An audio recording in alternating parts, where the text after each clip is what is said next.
हर महीने की तरह अगस्त 2025 में भी कई फाइनेंशियल नियमों में बदलाव होने जा रहा है, जो आम आदमी की जेब पर असर डाल सकता है।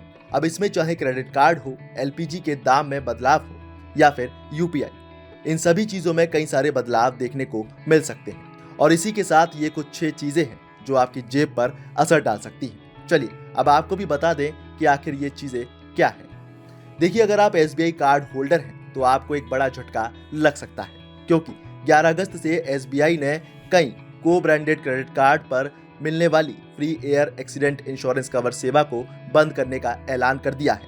अभी तक SBI, UCO bank, central bank, PSB, Karur Vysya bank, Allahabad bank के साथ मिलकर कुछ एलीट और प्राइम कार्ड्स पर 1 करोड़ रुपए या फिर 50 लाख रुपए कवर देता था।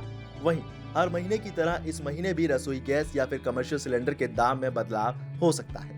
1 जुलाई को 19 किलो कमर्शियल सिलेंडर के दाम में बदलाव किया गया था और इसे 60 रुपए सस्ता कर दिया गया था। अब इसके बाद कमर्शियल सिलेंडर के दाम में बदलाव हो चुका है, लेकिन रसोई गैस सिलेंडर के दाम में अभी तक कोई बदलाव देखने को नहीं मिला है। ऐसे में 1 अगस्त से रसोई गैस के दाम में कटौती की उम्मीद की जा रही है। अब बात कर लेते हैं 1 अगस्त से यूपीआई को लेकर होने वाले बदलाव की।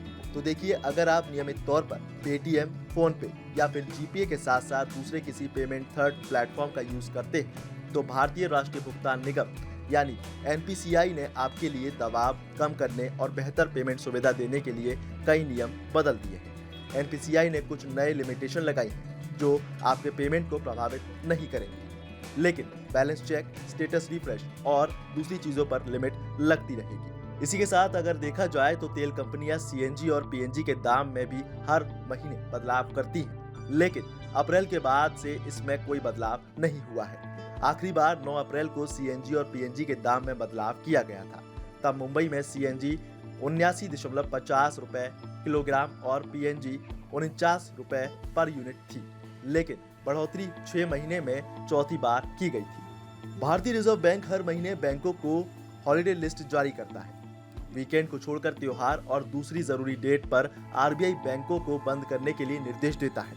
हालांकि ये अवकाश अब अलग अलग जगहों के लिए अलग अलग डेट पर हो सकता है। और आखिरी 1 अगस्त से एयर टरबाइन फ्यूल यानी एटीएफ के दाम में भी बदलाव हो सकते हैं, क्योंकि ऑयल मार्केटिंग कंपनियां महीने की पहली तारीख को एलपीजी प्राइस ही नहीं बल्कि एयर टरबाइन फ्यूल की कीमतें भी बढ़ाती हैं, इसमें बदलाव करती हैं और इसकी कीमतों में उतार चढ़ाव यात्री के टिकट के दामों पर सीधा असर डालते हैं। तो अब देखने वाली बात यह होगी कि ये बढ़ते हुए दाम बढ़ती हुई जरूरतों को लेकर कैसे असर डालते हैं। बहरहाल इस खबर में बस इतना ही। ज्यादा अपडेट्स के जुड़े रहिए इन खबर के साथ।